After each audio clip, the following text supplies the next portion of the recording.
नमस्कार, गुलिस्तान न्यूज में आपका स्वागत है और उत्तराखंड के इस खास बुलेटिन के साथ मैं शीतल शर्मा। इस बुलेटिन की शुरुआत कुछ अहम खबरों से।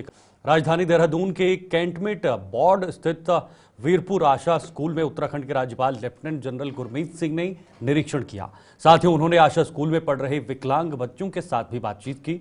राज्यपाल ने वोकेशनल रूम का निरीक्षण भी किया, जहां पर बच्चों को तमाम प्रकार के स्किल, सिलाई, कंप्यूटर आदि सिखाए जाते हैं। राज्यपाल गुरमीत सिंह ने कहा, यह स्कूल 1984 से चलाया जा रहा है। पहले शुरुआती दौर में स्कूल में 2 बच्चे थे, लेकिन आज इस स्कूल में बच्चों की संख्या 50 हो गई है, जो कि काफी हर्ष का विषय है।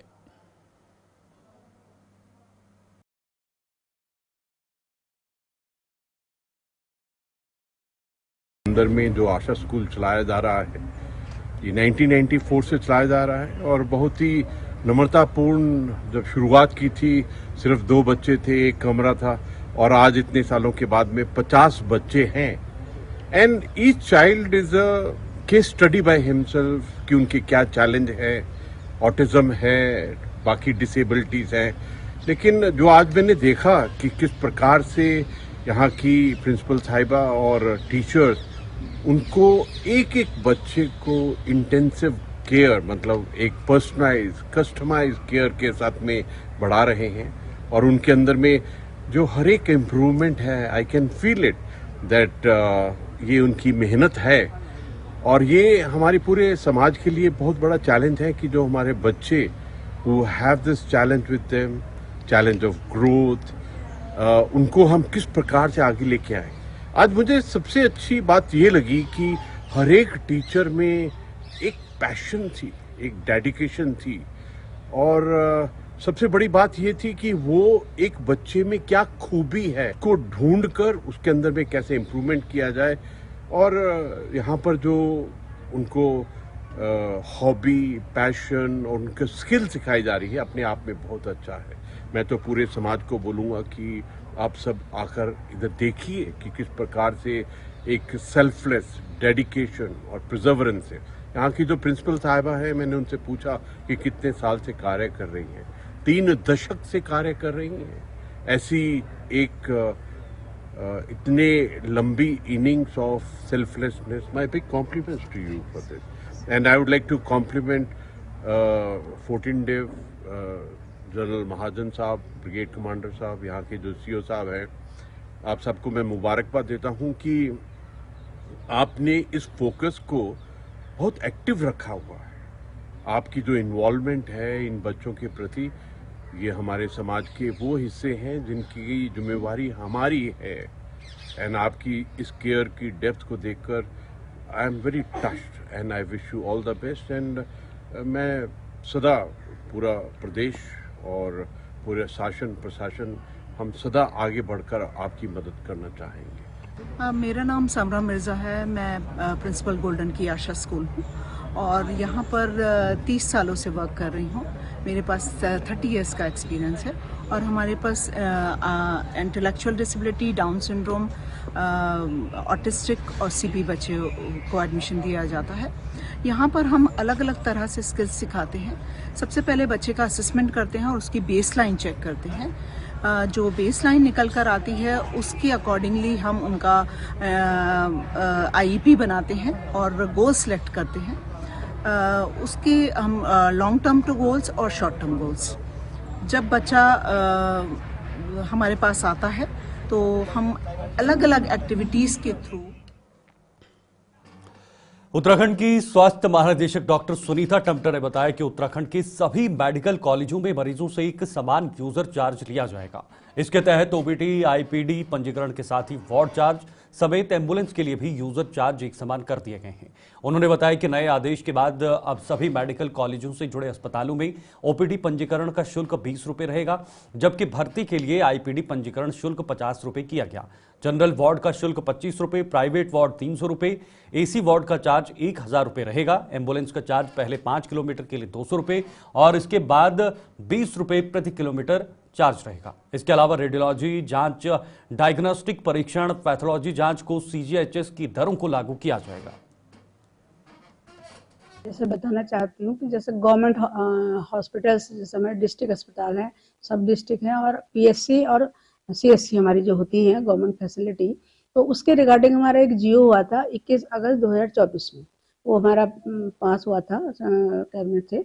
उसमें हमारी जो दरें हैं वो फिक्स कर दी गई थी, पहले थोड़ा डिफरेंट थी, अब हमारी जो दरें निश्चित की गई हैं वो पीएससी और सीएससी, मतलब जो प्राइमरी हेल्थ सेंटर और कम्युनिटी हेल्थ सेंटर में हमारी जो है 10 रुपये यूजल 10 रुपये पर्ची के जो है ओपीडी चार्जेस हैं, और डिस्ट्रिक्ट और सब डिस्ट्रिक्ट में हमने जो है 20 रुपये कर दिए। तो ये हमारा ओपीडी है। ऐसे हमारा इंडोर का भी हमारी जो चेंजेस हुए हैं, ये हमारी जो भर्ती मरीज हैं तो 3 दिन तक तो हमारे कोई उसमें चार्जेस नहीं होते हैं डिस्ट्रिक्ट और सब डिस्ट्रिक्ट में, लेकिन 3 दिन के बाद जो है ये हम लोगों के जो दरें हुई हैं, जो पीएससी में हम लेंगे 10 रुपये प्रति दिन, और जो सामुदायिक में 15 रुपये प्रतिदिन, और डिस्ट्रिक्ट और सब डिस्ट्रिक्ट में जो हम लेंगे वो 25 रुपये प्रतिदिन। तो ये हमारी जो दरें हैं वो निर्धारित। तो ये हमारा जियो भी पास हुआ था, इसके रिगार्डिंग हमारे जिलों। पहली बार नगर निगम बने अल्मोड़ा में 25 जनवरी को मतगणना के दिन वार्ड संख्या 40 खगबरा कोट में वोटों को लेकर विवाद हो गया था। इसके बाद राज्य निर्वाचन आयोग ने पुनः 31 जनवरी को मतदान के आदेश दिए थे। आज सुबह 8 बजे से मतदान आरंभ हो गया है और देर शाम मतदान के बाद मतगणना कर आज ही परिणाम घोषित कर दिए जाएंगे।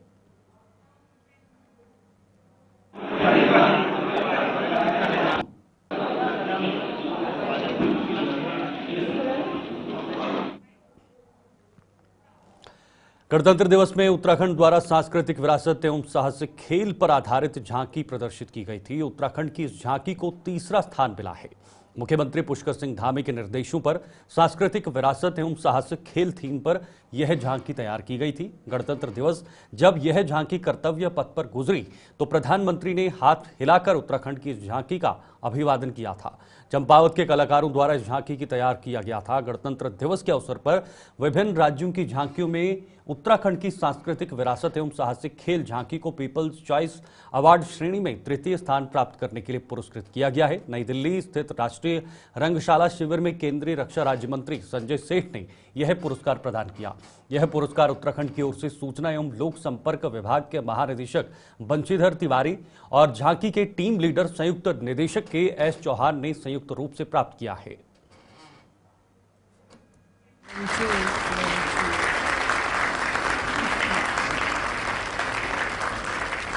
तीसरा पुरस्कार जाता है एक बार फिर उत्तराखंड श्री बंशीधर तिवारी।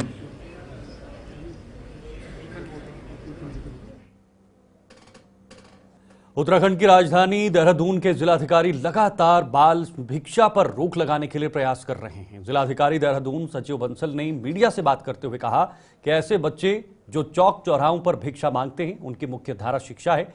ऐसे बच्चों को हमारी टीम 24 घंटे डेडिकेटेड वाहन से पेट्रोलिंग करती है और उनके रिकवर करके इंटेंसिव शेल्टर यूनिट में ले जाती है और वहां उनको एक्टिवेट बस लर्निंग से जोड़ा जाता है और जब उनका बिहेव थोड़ा चेंज हो जाता है फिर उनको 1-2 महीने के बाद फॉर्मल एजुकेशन से लिंक कर दिया जाता है। जो हमारे बच्चे भिक्षावृत्ति में हैं तो उनका स्थान शिक्षा में है, मुख्य धारा में है, तो उसी को पूर्ण करने के लिए डेडिकेटेड वाहन हमारे 24 आवर्स पेट्रोलिंग करते हैं ट्रंक रूट्स पे, चौक चौराहों पे, और उनको रिकवर करके हमारा जो इंटेंसिव शेल्टर यूनिट है वहाँ पर उनको हम संरक्षण प्रदान करते हैं। उनको एक्टिविटी बेस्ड लर्निंग से जोड़ते हैं, रिक्रिएशन, स्पोर्ट्स, और धीरे धीरे उनको हम फिर 1-1.5 महीने बाद, 2 महीने बाद फॉर्मल एजुकेशन से लिंक कर देंगे। जब उनका बिहेवियरल चेंज हो जाएगा, माइंड ट्रांसफॉर्म हो जाएगा। तो हमारी टीम का यही प्रयास था कि हम अपने जनपद को बाल भिक्षावृत्ति। विकासनगर में 60 के दशक में शक्ति नहर पर बने पुलों के साथ ही उनसे लगते मार्गों की हालत अब जल्द सुधरने वाली है, जिसकी कवायद शुरू कर दी गई है, जिसको लेकर विधायक मुन्ना सिंह चौहान ने संबंधित विभागों के अधिकारियों के साथ मौके पर पहुंचकर पुलों की स्थिति का जायजा लिया है और वहां हो रहे कार्यों का अवलोकन किया। बता दें, पचपादून में बनी जल विद्युत परियोजनाओं के लिए बने तकरीबन 15 पुल बेहद जर्जर स्थिति में है, जिसको लेकर हाईकोर्ट में दायर एक जनहित याचिका के चलते इन पुलों से भारी वाहनों की आवाजाही पर रोक लगाई गई है। मगर इन पुलों की सुरक्षा के साथ ही यहां आवाजाही सुचारू रह सके, उसको लेकर विभाग की ओर से कवायद भी शुरू कर दी गई है। नहरों के ऊपर जो इस पावर चैनल के ऊपर जो पुल बने हुए हैं लगभग 60 वर्ष पुराने हैं ये। तो समय समय पे इसका टेक्निकल ऑडिट होता रहता है। और जाहिर तौर पे है, जैसा सभी सिविल स्ट्रक्चर्स की अपनी एक लाइफ होती है, तो उसका जो लोड बियरिंग कैपेसिटी है वो फिर धीरे धीरे कम होती चली जाती है। क्रैक्स डेवलप होते हैं, कोई चीज़ है, कुछ रिपेरेबल होता है, कुछ फिर रिपेरेबल नहीं रह जाता। तो इस प्रकार से एक जनरल ऑडिट UJVNL की तरफ से, जल विद्युत निगम की तरफ से अपने सब पुलों का कराया गया। उसके आधार पर कुछ पुलों को ज़्यादा असुरक्षित माना गया, कहा गया। उसको लेकर के फिर एक डिस्ट्रिक्ट एडमिनिस्ट्रेशन के लेवल पर एक PIL भी उसमें दाखिल हुई। उस PIL की कंट्रोवर्सी में मैं इसलिए नहीं जाऊंगा कि उससे PIL की तो स्थिति यह है कि कहीं निगाहें कहीं निशाने, लुक हियर सी देयर। उसमें किसी का वेलफेयर नहीं, बल्कि किसी लॉबी विशेष को फायदा पहुंचाने का उद्देश्य ज्यादा रहता है। खैर, वो मेरी उस कंट्रोवर्सी में मुझे जाने की आवश्यकता नहीं। असुरक्षित हो यातायात के लिए तो उसमें निश्चित रूप से ध्यान देने की, वो पहले से भी उस PIL से पहले से ही जल विद्युत निगम ने जो अपना ऑडिट कराया था, टेक्निकल ऑडिट स्पेशलाइज्ड एजेंसीज के द्वारा, उसकी रिपोर्ट ऑलरेडी थी। तो उसके आधार पर हमारे लोक निर्माण विभाग के अधिकारियों ने, जल विद्युत निगम के अधिकारियों ने उसका संज्ञान लिया और जो ढालीपुर का पुल है उसको रेट्रोफिटिंग करके, मतलब उसकी स्ट्रेंथनिंग करके, ये कह लीजिए कि उसकी एक बहुत हाई जो तकनीक है, जो बहुत मॉडर्न टेक्नोलॉजी है, उसके आधार पर उसका रिपेयर कह लीजिए आप। आज माननीय विधायक जी के साथ पुलों का निरीक्षण और यहाँ पर जो ये मार्ग इनकी दुर्दशा है, इनके कारण जो है जो निरीक्षण किया गया, तो पुलों का चूँकि जो है ये हमारे राज्य स्तर का मामला बन गया था, इसके रेट्रोफिटिंग का कार्य माननीय विधायक जी के साथ निरीक्षित करते हुए उनको हमारे द्वारा भी रिपोर्ट दी गई, जो विभागीय कार्रवाई वहाँ पे की जा रही है। माननीय विधायक जी कह चुके हैं और ये विदिन अ मंथ जो है करने का टारगेट था, ताकि अगली तिथि से पूर्व हम इस कार्य को पूर्ण कर लें। सर, बोर्ड लगा दिए गए विभाग की तरफ से, लेकिन ना ही तो सरकार के नियमों का पालन हो रहा, ना ही माननीय उच्च न्यायालय का आदेशों का पालन हो रहा। किस नजर से देखते हैं? अब चूँकि जो है ये हमारे विभाग का जो मेन कार्य है, ये तो तकनीकी कार्य है, अदर के लिए तो वो हमारा मैंडेट नहीं है, इसलिए जो है उस पर मैं कमेंट नहीं। श्रमजीवी पत्रकार यूनियन नगर इकाई सितारगंज के अध्यक्ष चरण सिंह सरारी के नेतृत्व में यूनियन के समस्त पत्रकारों ने एक ज्ञापन उपजिलाधिकारी सितारगंज रविंद्र कुमार जुवाठा के द्वारा माननीय मुख्यमंत्री उत्तराखंड पुष्कर सिंह धामी को भेजा, जिससे नगर इकाई सितारगंज के समस्त पत्रकारों ने कहा कि रुद्रपुर जिला उधम सिंह नगर के श्रमजीवी पत्रकार यूनियन के जिला अध्यक्ष राजीव चावला तथा पत्रकार आकाश आहूजा भूपेश चिम्बाल के द्वारा निष्पक्ष पत्रकारिता के दायित्वों के निर्वहन करते हुए कांग्रेस कार्यकर्ताओं द्वारा रुद्रपुर में स्मार्ट बिजली मीटर लगाने के संबंध में विरोध में आवाज उठाई थी और पत्रकारों द्वारा स्मार्ट मीटरों के गोदाम में जाकर बिजली मीटरों का सीधा प्रसारण कर जनता को सत्यता दिखाई थी, जिसके फलस्वरूप अडानी एनर्जी सॉल्यूशन के सर्कल हेड द्वारा तीनों पत्रकारों पर झूठा मुकदमा दर्ज करवाया गया तथा 5 लाख रुपए की रंगदारी का भी झूठा आरोप लगाकर पुलिस ने रंगदारी का मुकदमा दर्ज करा दिया था, जो सरासर गलत है और पत्रकारों की स्वतंत्रता पर सीधा प्रहार है। तथा श्रमजीवी पत्रकार यूनियन सितारगंज की नगर इकाई मुख्यमंत्री से अपील की है। उन्होंने धमकी दी कि अगर जिले के तीनों पत्रकारों पर दर्ज कराए गए झूठे मुकदमे को वापस नहीं लिया गया तो समस्त पत्रकार जिले में धरना प्रदर्शन व देहरादून कूच का आयोजन करने के लिए बाध्य होंगे, जिसकी समस्त जिम्मेदारी शासन प्रशासन की होगी। कि आज जो हमने मुख्यमंत्री जी को उप जिलाधिकारी महोदय की तरफ से जो ज्ञापन दिया गया है, उनके माध्यम से दिया है, उसमें असली कारण ये है कि जो नगर निकाय चुनाव चल रहे थे उसमें जो है हमारे 3 पत्रकारों, जिनमें हमारे श्रमजीवी पत्रकार यूनियन के जिला अध्यक्ष श्री राजीव चावला जी, आकाश आहूजा जी और भूपेश सिम्बाल जी, जिनके ऊपर जो है